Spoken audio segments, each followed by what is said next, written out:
नमस्कार, मैं doctor Manjushree Gupta government girls college Ajmer में एसोसिएट प्रोफेसर हूँ जो एमडीएस यूनिवर्सिटी से एफिलिएटेड है।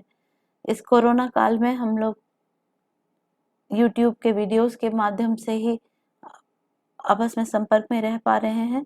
तो बीए में जिन बच्चों ने इकोनॉमिक्स ऑप्ट की है उनको मैं डिटेल में बताने जा रही हूँ कि इकोनॉमिक्स का सिलेबस क्या है और उसको किस तरह से आपको पढ़ना है। हिंदी और इंग्लिश दोनों माध्यमों के बच्चों के लिए आज बीए पार्ट 1 के सिलेबस को डिस्कस करने जा रही हूँ। इसमें there shall be 2 papers of maximum marks for each paper together with minimum marks required for a pass are shown against each paper separately. दोनों में 100 नंबर के 2 पेपर होते हैं और बी पार्ट 1 तीन घंटे का, पेपर 1 फर्स्ट 3 घंटे का, और इसमें मिनिमम पासिंग मार्क्स 36 होते हैं जो आपको पता है। पेपर सेकेंड 3 घंटे की ड्यूरेशन का, इसमें भी पासिंग मार्क्स 36 होते हैं। हमारा टारगेट ये है कि हर बच्चा डिस्टिंक्शन लाए, 80% से ज़्यादा स्कोर करे। तो अगर आप शुरुआत अच्छी तरीके से करेंगे तो आप अच्छी तरह से समझ पाएंगे कि आपको एग्जैक्टली पढ़ना क्या है और कैसे इस पे काम करना है। जो आपके पास है टाइम है एग्ज़ाम के पहले का, तो उसमें आप बहुत अच्छी तरह से आप अपने पेपर को लिख पाएंगे। तो पेपर फर्स्ट जो है माइक्रो इकोनॉमिक्स का है। पेपर सेकेंड यहाँ पर मैं आपको बता रही हूँ, paper second Indian economic thought का है। ठीक है, तो पेपर फर्स्ट में पार्ट ए में ABC 3 पार्ट हैं। इसमें 20 वर्ड्स के जो अनिवार्य पार्ट ए कंपलसरी होता है, 10 क्वेश्चंस आते हैं और 20 वर्ड्स में दो नंबर के क्वेश्चंस होते हैं, 20 शब्द में आंसर देना होता है। पार्ट बी में सारे क्वेश्चंस कंपलसरी होते हैं और इसमें 50 वर्ड्स में देना होता है। तो आपको लिखने की प्रैक्टिस होनी चाहिए कि 20 शब्द में और कैसे दिया जाए, और टू द पॉइंट आपको आंसर देना आना चाहिए। 50 शब्द में कैसे दें, और उसके बाद इसमें 3 questions, selecting 1 question from each. Part C में candidate should attempt 3 questions selecting 1 question from each unit. The answer should not exceed 400 words.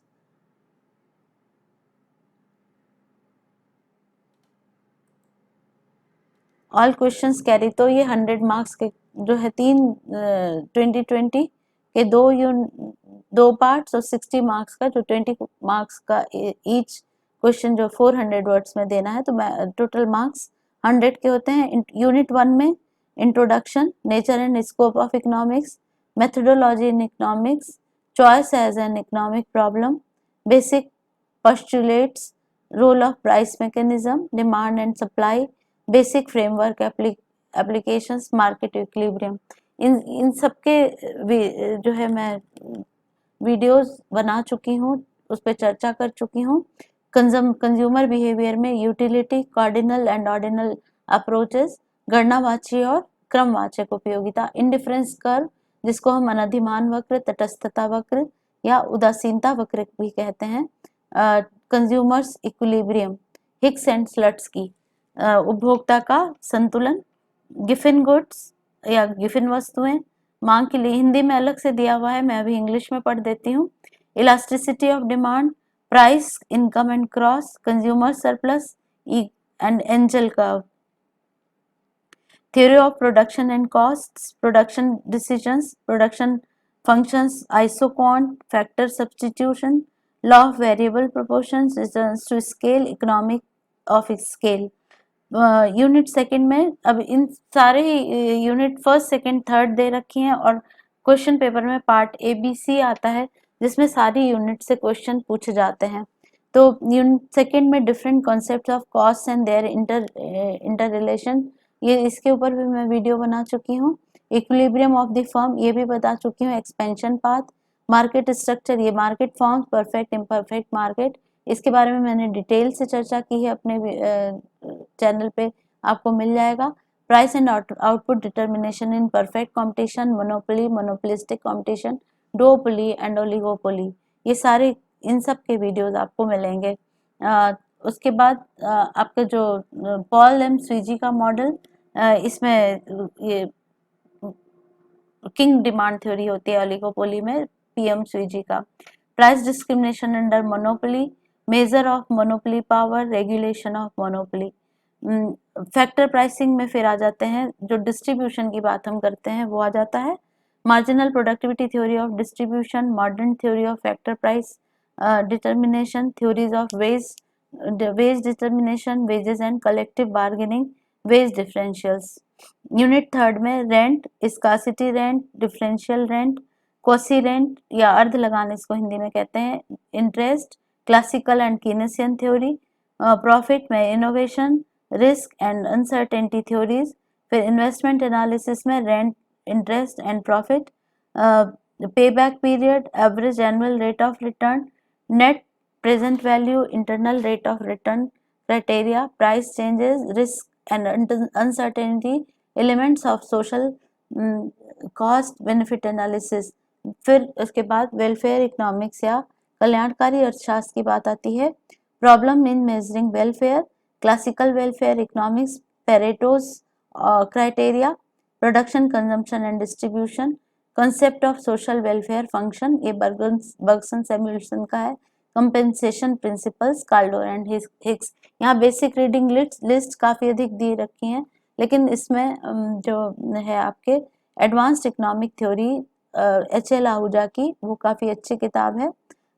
ये फॉरेन राइटर्स के की जगह आप अगर इंडियन राइटर की बुक्स लें तो आपको ज़्यादा ये आप अगर कर सकते हैं तो करिए, लेकिन बहुत ज़्यादा बुक्स के पीछे मेरे ख्याल से नहीं करके एक बेस बुक आप बना सकते हैं। एडवांस्ड इकोनॉमिक थ्योरी अच्छी किताब है एच.एल. आहूजा की। और उसके बाद इंडियन इकोनॉमिक थॉट में भी यही जो है 2 मार्क्स के क्वेश्चन 10, 5 क्वेश्चन 4 मार्क्स के and 3 question 400 words and 20 marks each के आते हैं। इसमें भी यूनिट में इसमें prominent ancient economic thinkers and major source books, only names and brief knowledge, definition and scope of economics। एक एक टॉपिक के आप अपने आप से क्वेश्चन बना सकते हैं। इसको इस सिलेबस को आप अपनी नोटबुक दोनों की अलग अलग बनाइए और उसमें लिख लीजिए। इंटीग्रल मैन, इंटीग्रेटेड रैशनैलिटी, धर्म बेस्ड इकोनॉमिक स्ट्रक्चर। तो पहला पेपर आपने देखा जो बहुत थ्योरी टाइप का, जिसमें आपको डायग्राम्स की प्रैक्टिस करना है, थ्योरेटिकल कॉन्सेप्ट्स जो है जानना है, और ये जो है डिस्क्रिप्टिव टाइप का है जिसमें आपको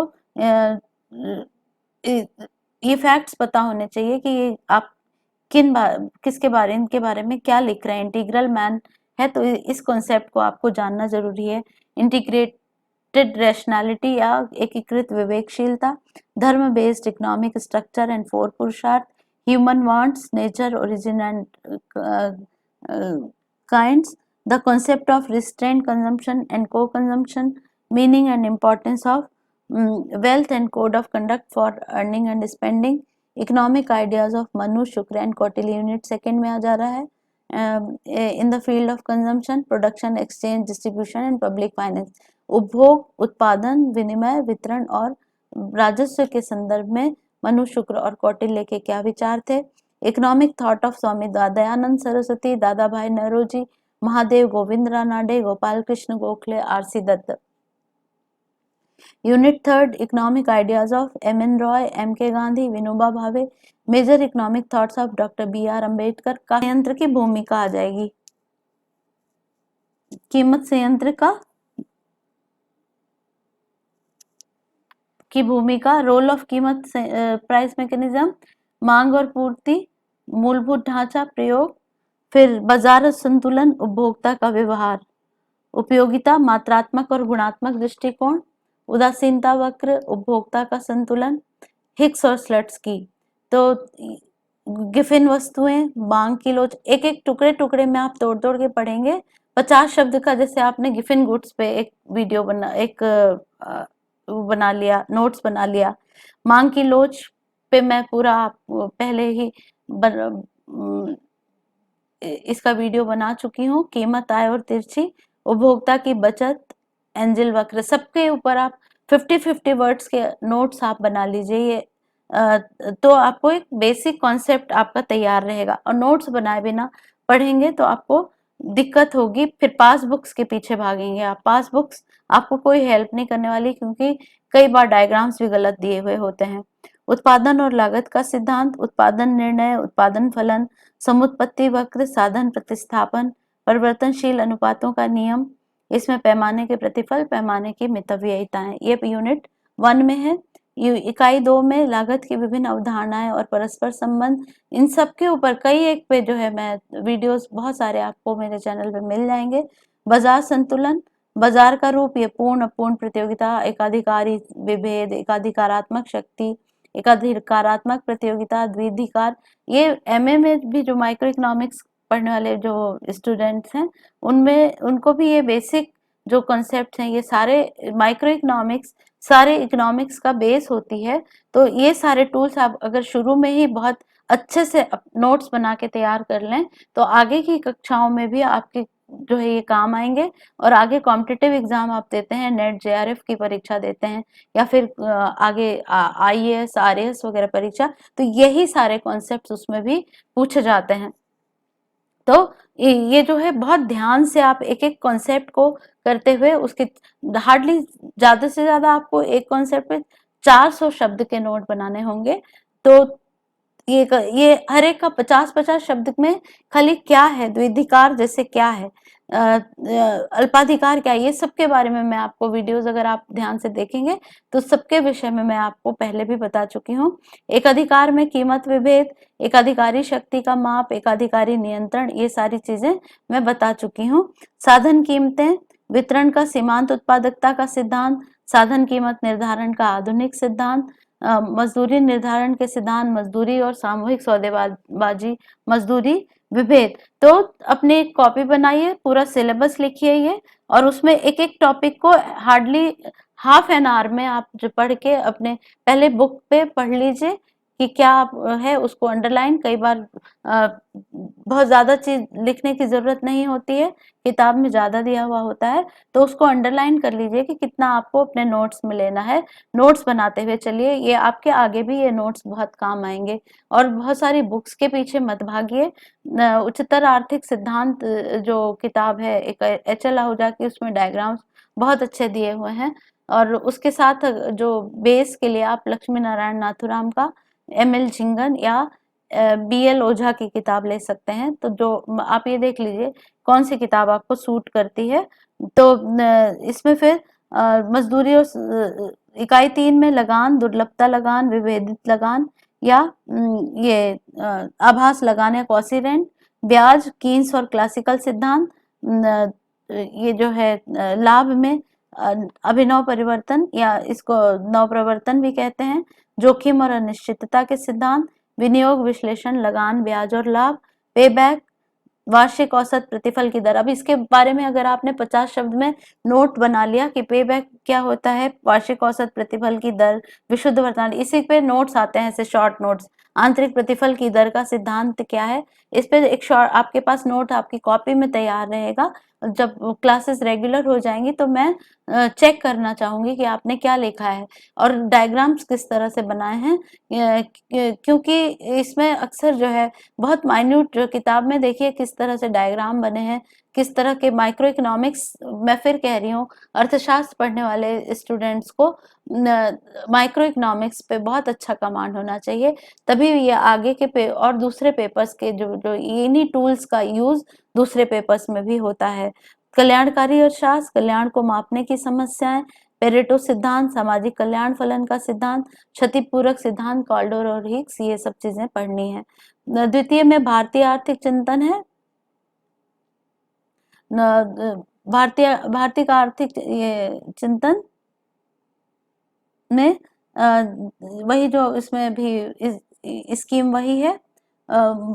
मुख्य भारतीय आर्थिक इकाई 1 में मुख्य प्राचीन भारतीय आर्थिक चिंतन और प्रमुख शोध ग्रंथ, इसके बारे में मैं वीडियो बना चुकी हूँ। प्राचीन भारतीय चिंतकों के अनुसार अर्थशास्त्र की परिभाषा और क्षेत्र, ये इन सब के ऊपर भी आप, ये अलग तरीके का पेपर है, इसके ऊपर भी आप अलग, इसको अपने नोट्स एक एक टुकड़े टुकड़े में बांट के एक एक नोट्स आप टारगेट कर लीजिए एक दिन में कितनी चीजें आपको, यूनिट 1 अगर आप ठीक से पढ़ने लगें तो इसको बहुत आराम से 10 दिन के अंदर पूरा का पूरा पेपर के नोट्स के साथ कर सकते हैं। एकात्म मानव, समग्र विवेकशीलता, धर्म आधारित अर्थ रचना, पुरुषार्थ, चतुष्टय, मानवीय आवश्यकताएं, प्रकृति, उत्पत्ति और प्रकार, ये सब पे 50-50 शब्द का नोट बना लीजिए, वही क्वेश्चन आते हैं शॉर्ट नोट लिखने के लिए। संयमित उपभोग और सह उपभोग की अवधारणाएं, धन का अर्थ और महत्व, धनार्जन और व्यय की आचार संहिता। इकाई 2 में उपभोग, उत्पादन, विनिमय, वितरण और राजस्व के संबंध में सारे विचार नहीं लिखिए, बस खाली अब जैसे 50 शब्द में ये आ सकता है उपभोग के संबंध में मनु के क्या विचार हैं, या उपभोग के संबंध में, या तो और या फिर जब 400 शब्द का आएगा तो उपभोग, उत्पादन, विनिमय, वितरण और राजस्व पूरा ही लिखना होगा आपको। तो इसमें मनु, शुक्र और कौटिल्य के विचार, फिर उसके बाद स्वामी दयानंद सरस्वती, दादा भाई नौरोजी, जैसे आर्थिक निकासी का सिद्धांत क्या है, तो दादा भाई नौरोजी ने दिया था। दादा भाई नौरोजी के के विचारों को आप पढ़ेंगे तो उसमें आर्थिक निकासी का तात्पर्य खुद ही समझ में आ जाएगा। महादेव गोविंद रानाडे, गोपाल कृष्ण गोखले, आरसी दत्त के आर्थिक विचार। इकाई 3 में एम.एन. रॉय, महात्मा गांधी, विनोबा भावे, सबके नोट्स 400 वर्ड्स में, सारे जितने ही आर्थिक चिंतक हैं उनके जो प्रमुख आर्थिक विचारों के नोट्स आपको 400 शब्द में बनाने हैं। और जो जैसे फर्स्ट यूनिट में अक्सर जो है 50 वर्ड्स वाले क्वेश्चंस या शॉर्ट आंसर क्वेश्चन आते हैं, उनकी कुछ प्रमुख पुस्तकें हैं, इन जो आर्थिक चिंतक हैं जो भी, तो उन पुस्तकों के नाम भी आप अपने नोट्स में लीजिए, क्योंकि 2 नंबर में वो क्वेश्चंस भी आते हैं। राम मनोहर लोहिया, दीनदयाल उपाध्याय, जे के मेहता, अमर्त्य सेन के प्रमुख आर्थिक विचार। तो इसमें अगर आप बात करें तो हिंदी में एक एम.एल. चीपा और शर्मा की किताब है, आर्थिक चिंतन पे एम.एल. झिंगन की भी एक किताब है, और कुछ मैटर आपको इंटरनेट से मिल जाएगा। कुछ मैंने वीडियोस बहुत सारे चैप्टर्स के मैंने बनाए, ऑलमोस्ट सभी के बनाया है, जो बचे हुए हैं वो भी जल्दी ही बना दूंगी। और एक बी.एल. ओझा की भी किताब भारतीय आर्थिक चिंतन पर है। तो ये आपका सिलेबस है। पढ़ने का सबसे अच्छा तरीका यही है कि आप अपने बहुत सारी किताबों के पीछे में ना भागकर आप जो है जहां से भी आपको मैटर मिल रहा है उसको एक बेसिक नोट्स तो जरूर बनाइए, और नोट्स के बाद कुछ खाली जगह छोड़ दीजिए, जिससे कि अगर आपको कुछ और अच्छा मैटर मिलता है तो उसको आप उसमें ऐड कर सकें। वर्ड्स में ही आपको आंसर देने होते हैं, तो आपको ये लिखने की प्रैक्टिस जरूर होनी चाहिए कि 20 वर्ड्स और 50 वर्ड्स में किस तरह से आप अपने आंसर को दें प्रॉपरली। तो अच्छी तैयारी के साथ जाएंगे तो आपका अपने एग्जाम्स में भी कोई भी विषय पढ़ने के बाद ही सरल हो पाता है, बिना मेहनत के कुछ भी हासिल नहीं होगा। तो जो कई बचेंगे तो सभी विषय सरल लगेंगे, तो इससे डरिए मत, किताबों को अपना दोस्त बनाइए। All the best for your future exams. धन्यवाद।